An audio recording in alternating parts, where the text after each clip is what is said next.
पूरे देश में इस वक्त त्योहारों की धूम है, लेकिन दिल्ली में इस वक्त त्योहारों का धमाका हो रहा है। और धमाका क्यों? क्योंकि दिल्ली में बस महज चंद महीनों के बाद चुनाव आने वाला है। दिल्ली में AQI लेवल जो है वो भी लगातार ख़राब हो रही है।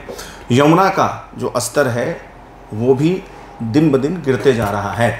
हमारे साथ दिल्ली विधानसभा के सदस्य MLA भारतीय जनता पार्टी के अभय कुमार वर्मा जी हैं, वकील हैं, प्रवक्ता हैं, भारतीय जनता पार्टी के पक्ष को बहुत ही, खास करके पूर्वांचल के मुद्दों पे बहुत ही मजबूती से रखते आ रहे हैं। हम लोग इनको बचपन से देखते सुनते आ रहे हैं। तो अभय वर्मा जी से आज बात करने का मौका मिला है। सर, बहुत बहुत स्वागत है सबसे पहले भारत के सच पे। नमस्कार। और जिस तरह से अब दिवाली बीत रही है, छठ पूजा की बारी आने वाली है, पूर्वांचल के एक बड़े चेहरे के तौर पे दिल्ली में आपकी पहचान रही है। लगातार आप छठ पूजा की मांग में, मुझे याद है आपके उस टेलीविज़न बाइट को जब आप दिल्ली में छठ पूजा की छुट्टी की मांग किया करते थे टीवी डिबेट्स में बैठ करके, तो उस वक्त छठ पूजा दिल्ली में उस लेवल पे मनाया जाता था, लेकिन मीडिया के लाइमलाइट में उतना नहीं था। अब यमुना का जलस्तर लगातार गिरते जा रहा है। पिछले वर्ष भी देखा गया कि जो छठ व्रती यमुना किनारे छठ किए, कई लोग बीमार हो गए। इस बार भी आपके प्रदेश अध्यक्ष बीमार पड़ गए डुबकी लगाने के बाद। तो क्या कारण है? क्या केंद्र इसके प्रति जिम्मेदार नहीं है, या फिर राजनीति इसके प्रति जिम्मेदार है, या अरविंद केजरीवाल की ये फेल्यूर है? देखिए, इसमें केंद्र क्या राजनीति करेगा। मुझे तो आज भी अच्छे से याद है कि जो छठ पूजा के छुट्टी की डिमांड जब राष्ट्रपति शासन लगा 2013 में, और जब केंद्र के हाथ में था स्टेट, तो उसी साल पहली बार छुट्टी डिक्लेयर हुआ था। वो नोटिफिकेशन अभी भी रिकॉर्ड पे है।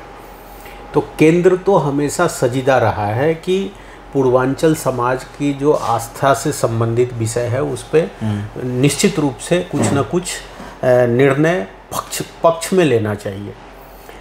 और जिम्मेदारी की जहाँ तक बात कर रहे हैं, तो सिर्फ और सिर्फ अरविंद केजरीवाल जी जिम्मेदार हैं। क्योंकि इस बात को समझिए आप कि कोविड में इन्होंने छठ पूजा पे रोक लगाई।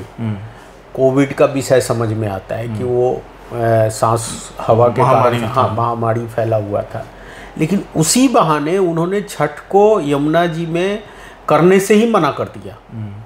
और NGT का बहाना, गंदगी का बहाना। अब देखिए, मुझे कई बार अरविंद केजरीवाल जी पे हंसी आती है कि छठ महापर्व पवित्रता के लिए जाना जाता है, सफाई के लिए जाना जाता है।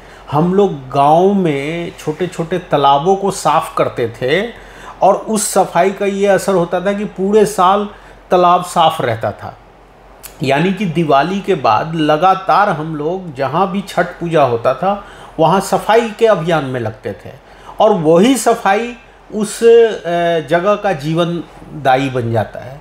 लेकिन ये मुख्यमंत्री मूर्खता वाली बात कि छठ व्रती आएंगे तो यमुना गंदी होगी। बताओ आप, कितना बड़ा पाप इस केजरीवाल ने किया है कि छठ पूजा मनाने आएंगे तो यमुना जी गंदी होंगी, कि यमुना जी साफ होंगी।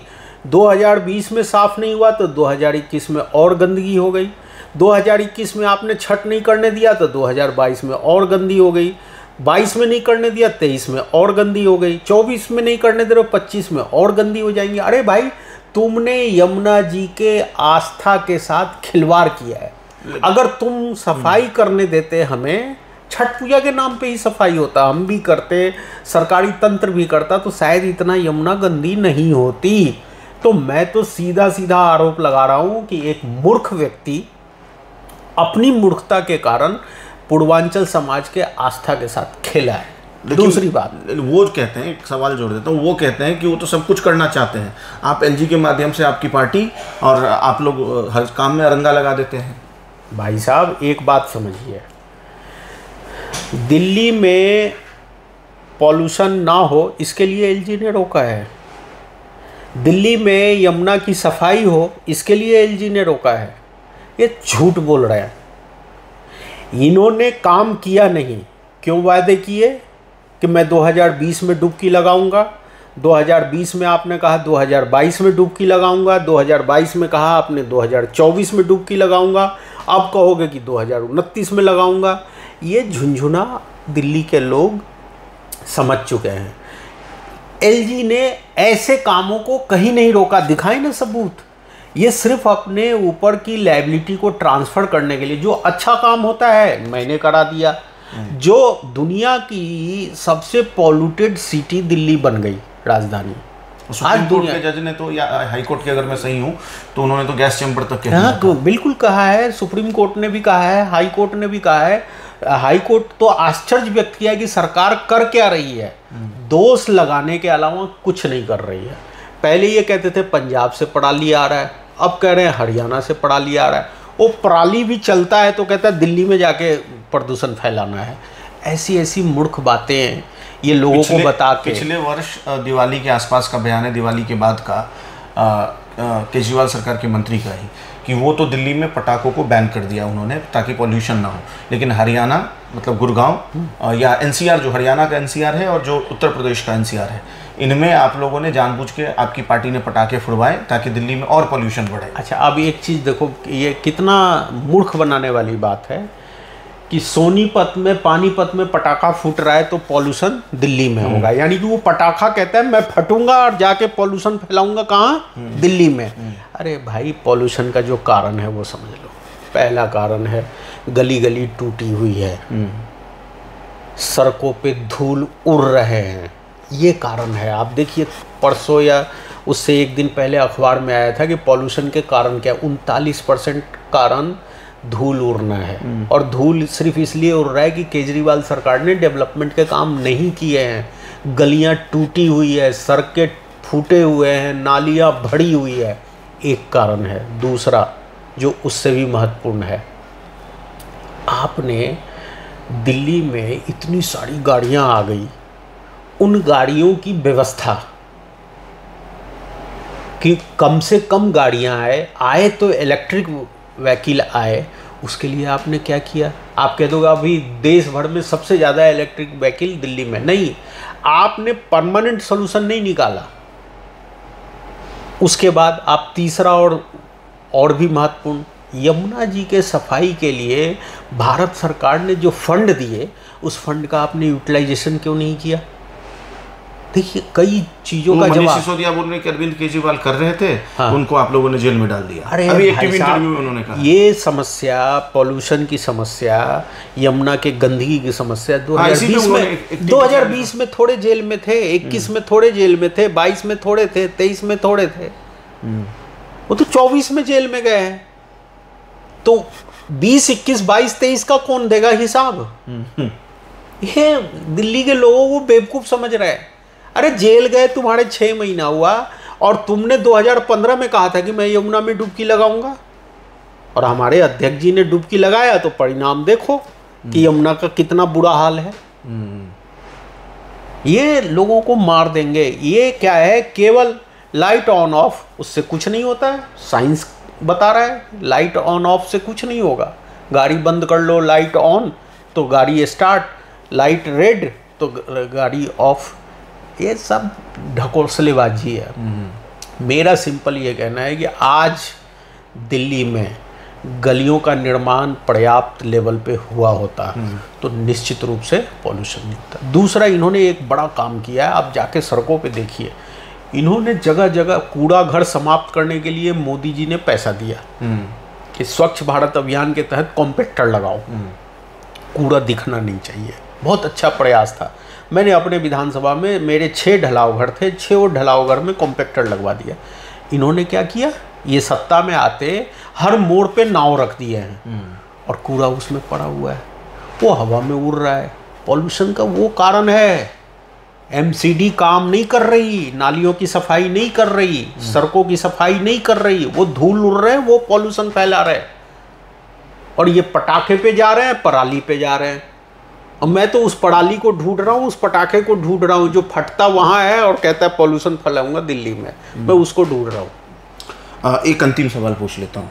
दिल्ली में जो विधवा पेंशन हुआ, वृद्धा पेंशन हुआ, ये सारी चीज़ें बंद है। अभी अरविंद केजरीवाल, दिल्ली के मुख्यमंत्री आतिशी के साथ उन्होंने एक इंटरव्यू किया, प्रेस कॉन्फ्रेंस किया था, उसमें उन्होंने कहा कि फ्री दवाई, फ्री स्वास्थ्य सुविधा, फ्री शिक्षा, इन सबको बीजेपी ने रोक दिया था, उन्होंने फिर से चालू किया। और वो तो काम करना चाहते हैं, लेकिन बीजेपी उनको ना तो पेंशन देने देती है, ना फ्री दवाई देने देती है, ना फ्री शिक्षा देने देती है, ना स्कूल बनाने देती है। अब चुनाव आने वाला है, आपको क्या लगता है कि इस अरविंद केजरीवाल के इस आरोप को, एलिगेशंस को कैसे काउंटर करेंगे आप लोग? हम तो एक लाइन में कहते हैं, अगर वो सत्य बोल रहे हैं तो उनको सत्ता में रहने का कोई अधिकार नहीं है। छोड़ो ना गद्दी। फिर जब बीजेपी कुछ करने ही नहीं दे रहे तो तुम किस काम के आदमी हो? तुम क्यों सरकार बनाने की बात कर रहे हो? फिर तुम सरकार बनाओगे, फिर यही कहोगे कि बीजेपी नहीं करने दे रही है। भाई केंद्र में तो मोदी जी बैठे हैं, आगे भी मोदी जी ही रहेंगे। तुम्हारा तो कोई दिन दशा दिख नहीं रहा है कि तुम केंद्र में आने वाले हो। कुल मिला के 3 सीटें हैं पूरे लोकसभा 545 में से, तो तुम तो नहीं आ रहे ना केंद्र में। तो भाई तुम क्यों दिल्ली में आना चाह रहे हो जब वो करने ही नहीं दे रहे तुम्हें? क्या लगता है आपको इस बार? पिछली बार तो आप एक तरीके से कह सकते हैं सीट के हिसाब से केजरीवाल की आंधी में भी आप जीत गए थे। हाँ। लेकिन इस बार क्या लगता है पूरी दिल्ली में क्या आपको आश्वस्त है पार्टी आपकी सरकार बनाएगी? क्योंकि आपकी पार्टी में गुटबाजी भी बहुत है, आप भी जानते हैं। कितना भी गुटबाजी हो, लेकिन आप आज इस कैमरे पे बोल रहा हूँ, लिख के रख लीजिएगा, अगली बार बीजेपी की सरकार बनेगी, क्योंकि केजरीवाल से लोगों का मोह भंग हुआ है। और मोह भंग कैसे हुआ है कि जब वो जेल में थे और जब बेल पे आए थे, इंटरिम बेल पे, तो उन्होंने जनता से एक महीने के लिए जो प्रचार करने आए थे, तो उन्होंने कहा था कि आप मुझे वोट दोगे तो मैं जेल नहीं जाऊंगा, आप मुझे वोट दोगे तो मैं काउंटिंग के अगले दिन बाहर आ जाऊंगा।